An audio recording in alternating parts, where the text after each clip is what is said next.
नमस्कार दोस्तों, आप सबका बहुत बहुत स्वागत है इस पवित्र और बहुत ही खास समय में। मैं आज आपसे साधारण बात नहीं करने आया हूं। मैं कोई आम वक्ता नहीं हूं जो रोजमर्रा की बातें कहकर चला जाए और फिर भूल जाए कि उसने क्या कहा था। जो कुछ भी मैं आज कह रहा हूं उसकी पूरी जिम्मेदारी मैं अपने ऊपर लेता हूं। ये शब्द मेरे दिल की गहराइयों से निकल रहे हैं और मैं इन्हें बोलने के बाद पीछे नहीं हटूंगा। आज जो खबर मैं आपके सामने लाने आया हूं उसे सुनकर आपकी नींद उड़ सकती है, शरीर में कंपन हो सकता है, मन एकदम रुक सा सकता है, आत्मा कुछ पल के लिए स्तब्ध रह सकती है। ये कोई डरावनी बात नहीं है, ये उस गहरी खबर की बात है जो जब किसी के जीवन में उतरती है तो शरीर की सामान्य ताकत एक पल के लिए जवाब दे जाती है। आप बेहोश होने वाले, हाँ ठीक सुना आपने, ये बेहोशी डर की नहीं होगी, ये उस दिव्य झटके की होगी जो तब लगता है जब ब्रह्मांड किसी को उसकी सामान्य सीमा से ऊपर उठा देता है। जब किसी आत्मा को इतने वर्षों की प्रतीक्षा के बाद अचानक उसकी असली ऊंचाई पर पहुंचाया जाता है तो शरीर का पुराना ढांचा उस नई ऊर्जा को सह नहीं पाता और एक पल के लिए सब कुछ रुक जाता है। यही वो क्षण होता है जब पुराना जीवन खत्म होता है और नया जीवन शुरू होता है। आपने कभी सोचा है कि कुछ लोग अचानक इतने बदल क्यों जाते हैं कि उन्हें पहचानना भी मुश्किल हो जाता है? यही वजह है, जब दिव्य ऊर्जा किसी को छूती है तो वो पहले शरीर को हिलाती है, फिर आत्मा को जगाती है और जागने का ये पल इतना तीव्र होता है कि सामान्य चेतना एक क्षण के लिए लड़खड़ा जाती है। अगर आप इस वक्त ये सुन रहे हैं तो समझ लीजिए कि समय ने आपको बाकी लोगों से अलग कर लिया है। आज की रात साधारण रात नहीं है, आज की रात वह सीमा है जिसके बाद जीवन की दिशा बदलने वाली है। आपके अंदर जो बेचैनी चल रही है वो कोई बीमारी नहीं है, बिना वजह दिल की धड़कन तेज होना कोई डर नहीं है, अजीब सा सन्नाटा और दबाव महसूस होना कोई कमजोरी नहीं है। ये सब उस ऊर्जा का दबाव है जो आपकी आत्मा को जगाने के लिए ब्रह्मांड ने भेजा है। ये बेचैनी इसीलिए है क्योंकि आपके अंदर वर्षों से जमी हुई थकान अब टूटने वाली है। वो थकान जो आपने परिवार के लिए उठाई, रिश्तों के लिए उठाई, उन लोगों के लिए उठाई जिन्होंने आपकी अच्छाई को आपकी मजबूरी समझ लिया। आपने चुपचाप सब सहा, कभी शिकायत नहीं की, कभी आवाज नहीं उठाई, रातों को आंखों में पानी लेकर भी मुस्कुराते रहे ताकि किसी को पता ना चले कि अंदर क्या चल रहा है। आपने अपनी खुशियों को दूसरों की सुविधा के लिए दबाया, अपनी जरूरतों को पीछे धकेला, अपने सपनों को टालते रहे इस उम्मीद में कि एक दिन सब ठीक हो जाएगा। अब ब्रह्मांड कह रहा है अब बस। और जब ब्रह्मांड यह फैसला ले लेता है तो नतीजे भी एक साथ आने लगते हैं। धन में हलचल शुरू होगी, सम्मान में हलचल शुरू होगी, परिवार में हलचल शुरू होगी, स्वास्थ्य में भी हलचल शुरू होगी। ये हलचल धीरे धीरे नहीं आएगी, ये अचानक आएगी और इतनी तेज होगी कि मन कहेगा ये सच नहीं हो सकता, लेकिन आत्मा तुरंत पहचान लेगी कि यही वो क्षण है जिसके लिए इतने सालों से सहा गया था।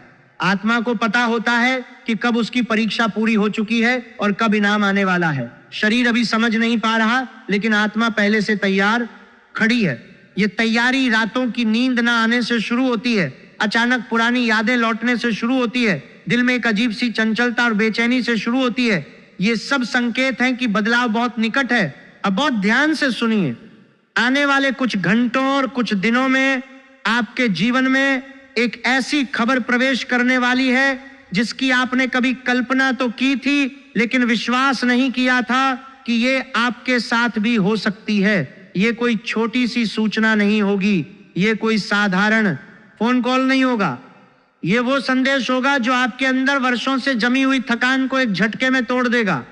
जब ये खबर आएगी तो आपके शरीर में एक लहर सी दौड़ जाएगी, आंखों के आगे अंधेरा छा सकता है, सांस एक पल के लिए रुक सकती है और आप उस अवस्था में पहुंच सकते हैं जिसे लोग बेहोशी कहते हैं। लेकिन याद रखिए, ये बेहोशी डर की नहीं होगी, ये उस दिव्य आघात की होगी जब आत्मा इतनी तेज गति से ऊपर उठती है कि शरीर का सामान्य ढांचा एक पल के लिए संभाल नहीं पाता। इसीलिए मैं बार बार कह रहा हूं, आप बेहोश होने वाले हैं, क्योंकि चमत्कार जितनी तेजी से आएगा उतना ही नाजुक भी होगा और यही नाजुकता आपको उस क्षण में ले जाएगी जहां शरीर और आत्मा के बीच का संतुलन एक पल के लिए टूटता है और फिर नए स्तर पर जुड़ जाता है। ये टूटना विनाश नहीं है, ये पुनर्निर्माण है। पुरानी दीवारें गिरेंगी ताकि नई नींव रखी जा सके, पुरानी सीमाएं टूटेंगी ताकि नई उड़ान भरी जा सके। बहुत से लोग इस पल को सह नहीं पाते और डर जाते हैं, लेकिन जो समझ लेते हैं कि ये डर नहीं बल्कि उत्थान है, वे जीवन की नई ऊंचाइयों को छू लेते हैं। आप उनमें से होंगे। आपको समझना होगा कि ये झटका आपके पक्ष में है, ये आपको तोड़ने नहीं बल्कि बनाने आया है। लेकिन एक बात बहुत ध्यान से समझ लीजिए, इस खबर को किसी से साझा मत करना। खुशी में भी चुप रहना सीखिए। हर मुस्कुराता चेहरा आपकी तरक्की का साक्षी बनने लायक नहीं होता। ईर्ष्या की ऊर्जा इस समय बहुत सक्रिय है। ये वही समय होता है जब लोग अनजाने में अपने ही चमत्कार को कमजोर कर देते हैं।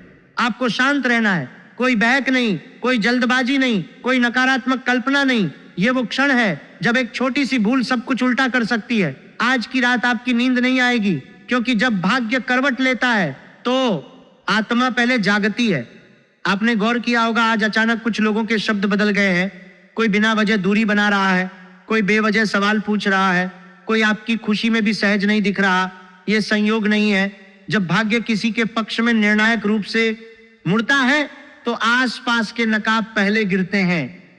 जो लोग आपके धैर्य को आपकी कमजोरी समझ बैठे थे, अब वही भीतर से असहज हो रहे हैं। उनकी असहजता आपका प्रमाण है, उनकी दूरी आपका संरक्षण है। इसीलिए अभी एक और शपथ अपने मन में ले लीजिए। अपनी योजनाएं, अपनी खुशियां और अपने अगले कदम हर किसी के सामने प्रकट मत कीजिए। ये समय शांत शक्ति का है। जो शोर करता है वो खो देता है, जो चुप रहता है वही सुरक्षित रहता है। चुप रहना कमजोरी नहीं है, चुप रहना सबसे बड़ी रणनीति है। जब ब्रह्मांड आपके पक्ष में काम कर रहा हो, कई लोग अपनी खुशी को तुरंत बताने की गलती करते हैं और फिर देखते हैं कि वही खुशी धीरे धीरे कमजोर पड़ने लगती है, क्योंकि ईर्ष्या की नजरें उस ऊर्जा को छू लेती हैं। आप वो गलती मत करना। अपनी खुशी को अपने अंदर संजो कर रखना, उसे आकार लेने देना। जब वो पूरी तरह मजबूत हो जाए तभी बाहर लाना। अब सुनिए धन और अवसर का संकेत। आने वाले समय में एक ऐसा अवसर आपके सामने आएगा जो पहली नजर में बहुत आसान लगेगा। मन करेगा तुरंत हाँ कह देने का, लेकिन यहीं पर विवेक की परीक्षा होगी। मैं आपको डराने नहीं आया हूं, मैं सचेत करने आया हूं। हर चमक सोना नहीं होती, हर अवसर आशीर्वाद नहीं होता। जो आपके अनुशासन के साथ खड़ा हो वही टिकाऊ सफलता देता है। इस समय जल्दबाजी आपका सबसे बड़ा दुश्मन बन सकती है। केवल धैर्यवान ही असली फल पाते हैं। धन की बात करूं तो ये समय सिर्फ कमाने का नहीं है, ये समय संभालने का है। जो अभी आया है वो टिकेगा भी, लेकिन केवल तब जब आप दिखावे से दूरी बनाएंगे। क्योंकि लक्ष्मी वहां रुकती है जहां शांति होती है, जहां अनुशासन होता है, जहां वाणी संयमित होती है। आज अगर आपने खर्च पर नियंत्रण किया तो वही नियंत्रण आने वाले समय में सम्मान बनकर लौटेगा। पहले आपको अपनी व्यवस्था मजबूत बनानी होगी, फिर विस्तार आएगा। जो अनुशासन से बंधेगा वही समृद्धि को बांध पाएगा। याद रखिए, धन शोर में नहीं टिकता, धन संरचना में टिकता है। जो लोग तुरंत खर्च करते हैं वो तुरंत खो भी देते हैं। जो लोग पहले मजबूत करते हैं वे बाद में बहुत ऊपर जाते हैं। ये समय मजबूत करने का है, विस्तार बाद में अपने आप आ जाएगा। कई लोग अवसर आते ही सारी सीमाएं तोड़ देते हैं और फिर पछताते हैं। आप वैसा मत करना। हर अवसर को तौलना, हर प्रस्ताव को समझना। जो आपके मौन और अनुशासन के साथ मेल खाता हो उसी को अपनाना, बाकी को विनम्रता से टाल देना। यही बुद्धिमत्ता इस समय आपको धन और सम्मान दोनों दिलाएगी। स्वास्थ्य को लेकर एक बात बहुत साफ समझ लीजिए। शरीर अभी संकेत दे रहा है। थकान, भारीपन, बिना वजह बेचैनी, ये सब यूं ही नहीं है। ये चेतावनी नहीं है, ये तैयारी है। शरीर वही भाषा बोलता है जो आत्मा लंबे समय से दबा रही थी। अब आप उसे सुनना शुरू करेंगे और यही सुनना आपको आगे मजबूत बनाएगा। इन दिनों अगर आपको लगे कि मन पहले से हल्का है लेकिन शरीर अभी भी संकेत दे रहा है तो इसे नजरअंदाज मत कीजिए। नींद, पानी और मौन, इन तीनों को प्राथमिकता दीजिए। ये कमजोरी नहीं है, ये दीर्घकालिक शक्ति का निर्माण है। जब दिव्य ऊर्जा प्रवेश करती है तो शरीर पहले साफ होता है, फिर मजबूत होता है। यही प्रक्रिया आपको उस क्षण के लिए तैयार कर रही है जब खबर आएगी और शरीर एक पल के लिए कांप जाएगा। शरीर को आराम दो, पानी पीते रहो, चुप रहो। ये 3 काम आपको उस झटके को सहने की क्षमता देंगे जो आने वाला है। अगर शरीर कमजोर रहेगा तो ऊर्जा का दबाव असहनीय हो सकता है, लेकिन अगर शरीर तैयार रहेगा तो वही झटका आपको नई ऊंचाई पर पहुंचा देगा। बहुत से लोग इस तैयारी को नजरअंदाज कर देते हैं और फिर जब बड़ा क्षण आता है तो शरीर साथ नहीं देता। आप वैसा मत करना। अपने शरीर को इस परिवर्तन के लिए तैयार करो, उसे आराम दो, उसे पानी दो, उसे शांति दो। यही उसकी सबसे बड़ी जरूरत है इस समय। इस समय आपकी कुंडली में ऐसा योग सक्रिय है जो बहुत कम लोगों के जीवन में आता है। ये योग आपको सब कुछ दे सकता है, लेकिन केवल तब जब आप धैर्य और संयम को पकड़कर चलें। ये योग जल्दबाज लोगों को ऊपर नहीं उठाता, ये केवल उन्हीं को चुनता है जो मौन में भी स्थिर रह सकते हैं। इसीलिए विवाद से दूर रहिए, क्रोध को जवाब मत दीजिए, नकारात्मक सोच को अपने आसपास फटकने मत दीजिए। इस समय कोई भी बड़ा निर्णय गुस्से में, आवेश में या भावुकता में मत लीजिए। एक शब्द, एक संदेश, एक प्रतिक्रिया, सब कुछ वजनदार है। वाणी कर्म बन जाती है, जो बोला गया वही लौट कर आता है। अगर किसी से मतभेद हो तो मौन को चुनिए, अगर कोई उकसाए तो दूरी को चुनिए, अगर कोई प्रशंसा करे तो विनम्रता को चुनिए। यही संतुलन इस समय आपको ऊंचा उठाएगा। ये योग धैर्य की परीक्षा लेता है। जो परीक्षा पास कर लेता है उसे जीवन बदलने वाला फल मिलता है। जो जल्दबाजी करता है वो उसी योग को खो देता है। बहुत कम लोग इस योग को समझ पाते हैं। ज्यादातर लोग जल्दबाजी में उसे गंवा देते हैं। आप उनमें से मत बनना। धैर्य रखो, संयम रखो, मौन रखो। यही इस योग का असली सार है। अब एक छोटा सा उपाय बताता हूं जो सुरक्षा कवच की तरह काम करेगा। आज या कल घर में एक दीपक जलाइए, मन में कोई मांग मत रखिए। बस इतना कहिए कि जो मेरे लिए सही है उसी को मेरे पास आने दीजिए। मैं शांत हूं और मैं सुरक्षित हूं। यही वाक्य आपकी ऊर्जा को सुरक्षित करेगा। कोई लंबा मंत्र नहीं, कोई दिखावा नहीं, सिर्फ 2 मिनट आंख बंद करके मन में शिव का नाम लीजिए। कोई मांग नहीं, कोई शिकायत नहीं, बस उपस्थिति। यही उपस्थिति आपके चारों ओर एक ऐसा कवच बनाएगी जिसे ईर्ष्या, भय और षड्यंत्र छू नहीं पाएंगे।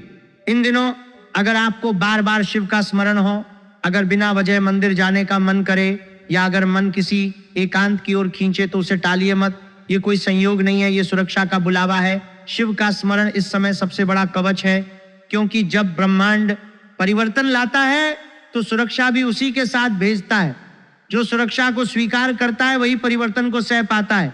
दीपक जलाने का अर्थ सिर्फ रस्म नहीं है, ये आपके अंदर की रोशनी को बाहर लाने का तरीका है। जब आप बिना मांग के सिर्फ उपस्थिति महसूस करते हैं तो ब्रह्मांड आपके लिए रास्ते साफ करने लगता है। ये छोटा सा काम बहुत बड़ा संरक्षण देगा। अब बहुत ध्यान से सुनिए। आने वाले समय में आपको एक के बाद एक संकेत मिलेंगे। कोई पुराना व्यक्ति अचानक संपर्क करेगा, कोई रुका हुआ मामला अपने आप आगे बढ़ेगा, या कोई ऐसा प्रस्ताव आएगा जिसकी आपने कभी खुले तौर पर इच्छा भी नहीं जताई थी। यहीं पर आपकी परीक्षा होगी। अगर आपने इस समय अहंकार को बोलने दिया या भावनाओं को निर्णय लेने दिया तो वही अवसर भारी बोझ बन सकता है। लेकिन अगर आपने मौन रखा, धैर्य रखा और हर कदम सोच समझ कर उठाया तो वही अवसर आपको उस स्तर पर पहुंचा देगा जहां आप कभी खुद को देख नहीं पाए थे। कुछ लोग अचानक बहुत मीठे हो सकते हैं, बहुत ज्यादा प्रशंसा कर सकते हैं। ये सब हमेशा शुभ नहीं होता। जहां संतुलन नहीं वहां उद्देश्य छिपा होता है। आपका काम है पहचानना, टकराना नहीं, पहचानना और चुप रहना। यही सबसे बड़ी बुद्धिमत्ता है। इस समय संकेत आने लगेंगे, कुछ अच्छे दिखेंगे, कुछ संदिग्ध लगेंगे, कुछ बहुत आकर्षक होंगे, लेकिन हर संकेत को तौलना होगा। जल्दबाजी में फैसला मत करना। समय दो, सोचो, फिर आगे बढ़ो। यही तरीका आपको सुरक्षित रखेगा। इस समय आपकी ऊर्जा बहुत आकर्षक है। अच्छी शक्तियां भी आकर्षित हो रही हैं और नकारात्मक दृष्टियां भी। इसीलिए सुरक्षा आवश्यक है। आपने जीवन में कई बार अपने हिस्से से ज्यादा बोझ उठाया है, कभी परिवार के लिए, कभी रिश्तों के लिए, कभी उन लोगों के लिए जिन्होंने आपकी अच्छाई को आपकी मजबूरी समझा। अब वही समय है जब ब्रह्मांड कह रहा है अब बस। इसीलिए अगर इन दिनों कोई पुराना रिश्ता अचानक टूटता दिखे, कोई आदत छूटने लगे या कोई रास्ता अपने आप बंद होता लगे तो उसे दुर्भाग्य मत समझिए। ये छंटाई है। ये वही प्रक्रिया है जिसके बाद असली समृद्धि आती है। पुराने बोझ हटेंगे, पुरानी जंजीरें टूटेंगी और तब आप हल्के होकर ऊपर उड़ पाएंगे। ये छांटाई दर्द दे सकती है, लेकिन ये आवश्यक है। जो बचता है वही असली होता है, जो जाता है वही बोझ था। कई लोग इस छंटाई को नुकसान समझकर रोते हैं, लेकिन जो समझ जाते हैं वे राहत महसूस करते हैं। आप समझो, जो आपके साथ नहीं रह सकता वो आपके भविष्य का हिस्सा नहीं है, उसे जाने दो, जगह खाली करो ताकि नया और बेहतर आ सके। अब मैं आपको उस सीमा पर ले जा रहा हूं जहां से लौटकर कोई भी व्यक्ति पहले जैसा नहीं रहता।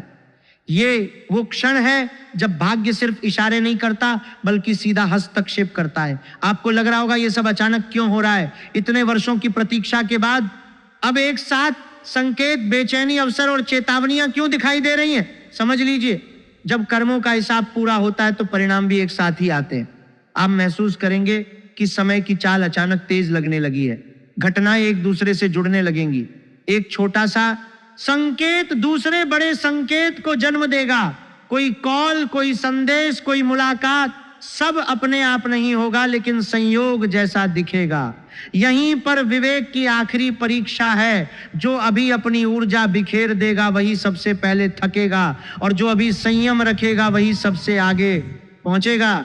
इस अवधि में कम दिखाओ, ज्यादा बचाव का नियम अपनाइए। अपनी योजना को आवाज मत दीजिए, उसे आकार लेने दीजिए। जो योजना चुपचाप आकार लेती है वही सबसे मजबूत होती है। बहुत से लोग इस समय में बोलकर सब कुछ खो देते हैं। आप चुप रहकर सब कुछ पालोगे। इस समय आपकी कुंडली में कर्म और धैर्य एक दूसरे को देख रहे हैं। जो जल्द परिणाम मांगे उसे प्रतीक्षा मिलेगी, और जो प्रतीक्षा को साधना बना लेता है उसे परिणाम बिना मांगे मिलते हैं। ये संतुलन टूटेगा तो अवसर भी खिसक सकता है। इसीलिए किसी भी उकसावे से दूर रहिए। विवाद से नहीं, स्पष्टता से जीतिए। कठोरता से नहीं, स्थिरता से आगे बढ़िए। यही वो सूत्र है जो इस पूरे समय को आपके पक्ष में बांधे रखेगा। आस्था का अर्थ मांगना नहीं, आस्था का अर्थ भरोसा करना है। जब आप बिना शोर, बिना दिखावे, बस भीतर से शांत होकर आगे बढ़ते हैं, तभी अदृश्य शक्तियां रास्ता साफ करती हैं। आस्था तब असली होती है जब आप परिणाम की चिंता छोड़कर प्रक्रिया पर भरोसा करते हैं। यह समय उसी भरोसे की परीक्षा है। जो भरोसा रखेगा वही पार होगा, जो संदेह करेगा वही पीछे रह जाएगा। अब अंतिम बात, जिसे मैं बहुत जिम्मेदारी से कह रहा हूं, इस संदेश को हल्के में लेने वाले कुछ समय बाद खुद से पूछेंगे कि सब कुछ पास आकर भी हाथ से क्यों निकल गया। लेकिन जो अभी धैर्य, मौन और अनुशासन को चुन रहे हैं, वे बहुत जल्द अपने जीवन में ऐसे परिणाम देखेंगे जिनके बारे में खुलकर बोलना भी कठिन होता है। जब वो क्षण आएगा, जब वो खबर पूरी तरह उतरेगी, तब शरीर एक पल के लिए कांप जाएगा। आंखों के आगे अंधेरा छा सकता है, सांस थम सकती है, और आप उस अवस्था में पहुंच सकते हैं जिसे लोग बेहोशी कहते हैं। लेकिन याद रखिए, ये बेहोशी अंत नहीं है, ये नए जन्म की शुरुआत है। ये वो पल है जब पुराना आप मरता है और नया आप जन्म लेता है। इसीलिए मैं कह रहा हूं, आप बेहोश होने वाले हैं, क्योंकि ब्रह्मांड जब किसी को इतना बड़ा उपहार देता है तो वो सामान्य तरीके से नहीं देता, वो झटके के साथ देता है, ताकि आत्मा हमेशा के लिए जाग जाए।